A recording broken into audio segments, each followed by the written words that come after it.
So here to help us tie it all together, I would like to welcome Dr. Susan Salcido, the Santa Barbara County Superintendent of Schools. Many of you know that Dr. Salcido has worked in the front lines of education for over 26 years as a teacher and coach, principal, deputy superintendent, and again now as the Santa Barbara County Superintendent of Schools. So please, let's welcome Dr. Salcido.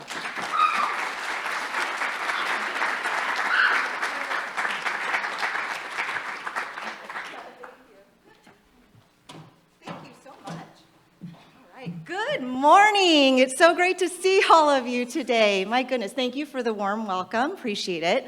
Thanks so much for all of you for joining today. It's really great to see all of you from this perspective.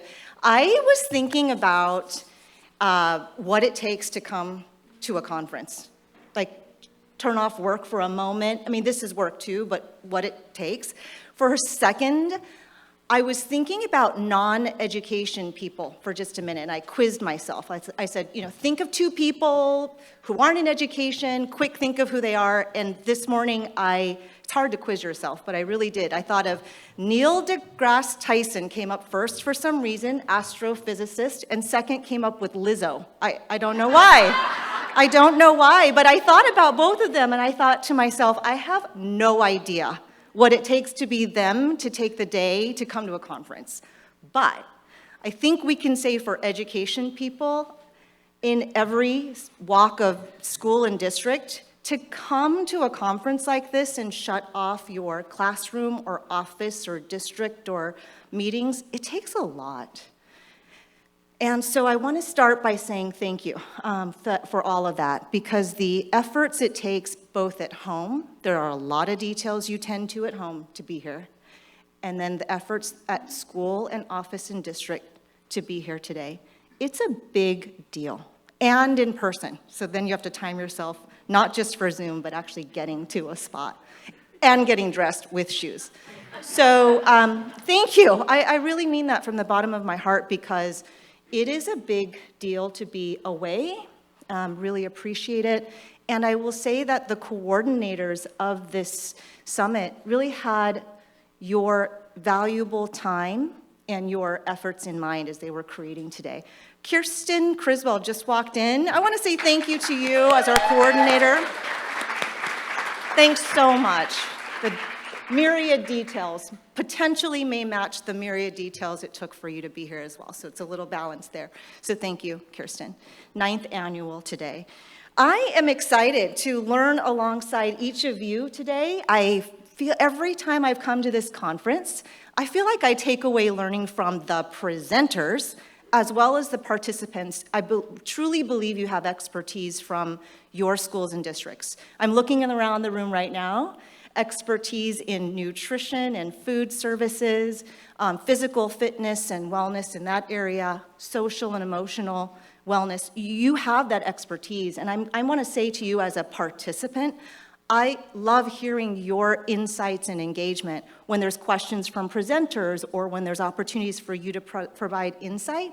I learn from you as much as I do from our presenters as well. So I encourage that and want to say thank you and acknowledge you in the room have such deep expertise in areas as well.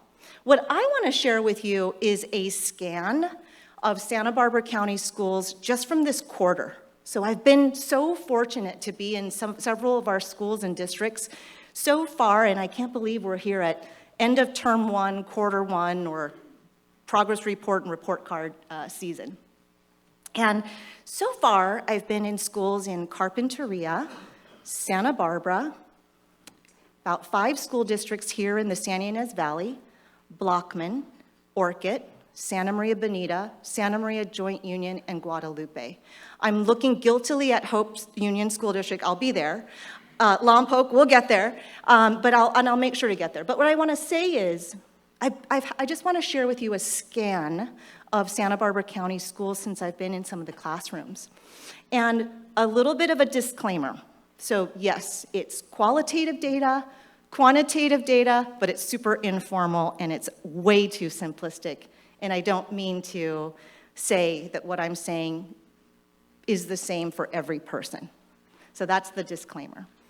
But what I will say, in terms of a wellness, if I had a wellness meter, in terms of wellness, what's exciting is that as I go into classrooms in school districts, and I'm talking classroom environments, but I'll say schools and districts too, I'm gonna tell you, there is so much joy, relief, relationship building, belonging that's actually palpable.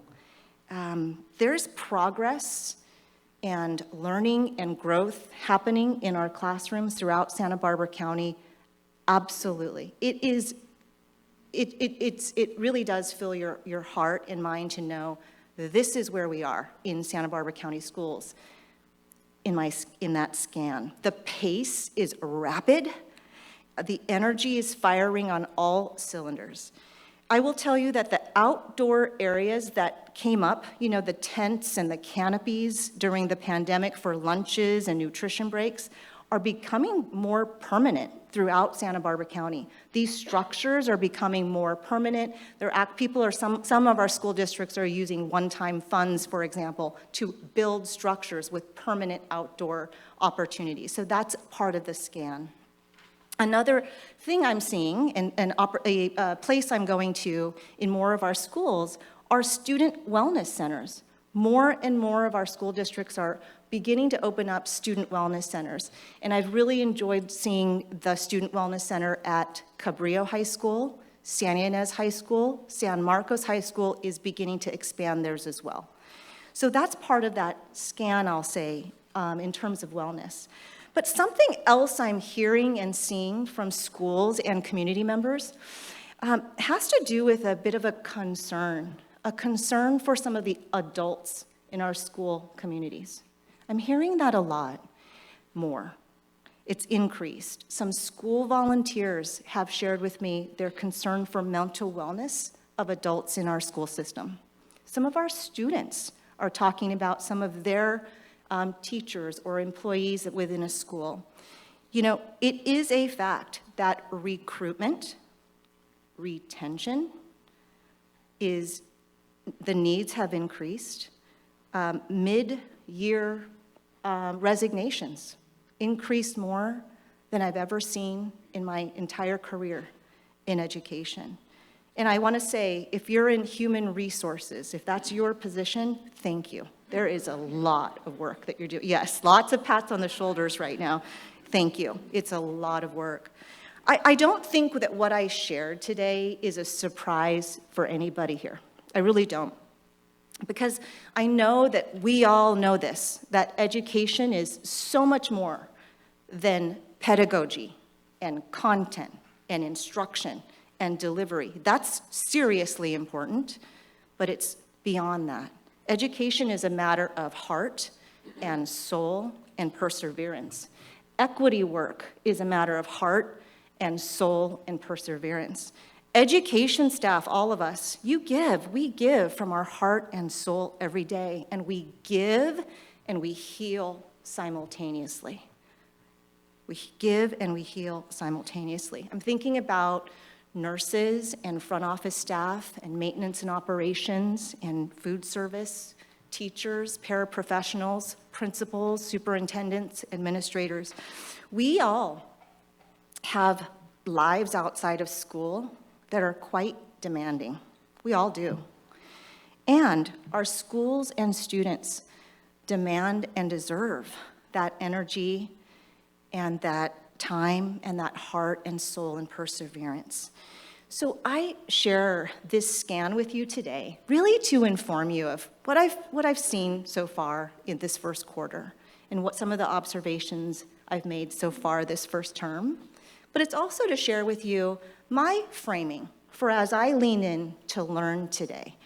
I'm going to take a lesson from Dr. Sean Ginwright. He's an author and a researcher and a presenter, and he talks about healing-centered engagement. Sean Ginwright, healing-centered engagement. He talks about how we need critical reflection to take loving action. Critical reflection to take loving action. So as I move today through the presentations and work with all of you and learn alongside of you, I'm committing to critical reflection to take loving action. So critical reflection on myself, because I know that wellness is a discipline that I need to practice. So one, I'm going to lean in and think about myself and my wellness and the discipline. But the critical reflection, of course, for our students, our staff, and our school systems, because we all know that healthy schools really equal healthy communities. That's not a platitude. I really, truly believe that. So my goal this morning was to greet you and welcome you and to thank you for your soul and your heart and your perseverance. And I want to say I welcome your input on my scan that I shared with you. That was an inch deep. I welcome your input today. I welcome your feedback. I welcome your invitations into your schools and districts and programs and organizations. And I want to thank you for being here today for this collective growth and inspiration on wellness. It is an honor to share the day with you. Welcome, everyone. Thank you. Back to you.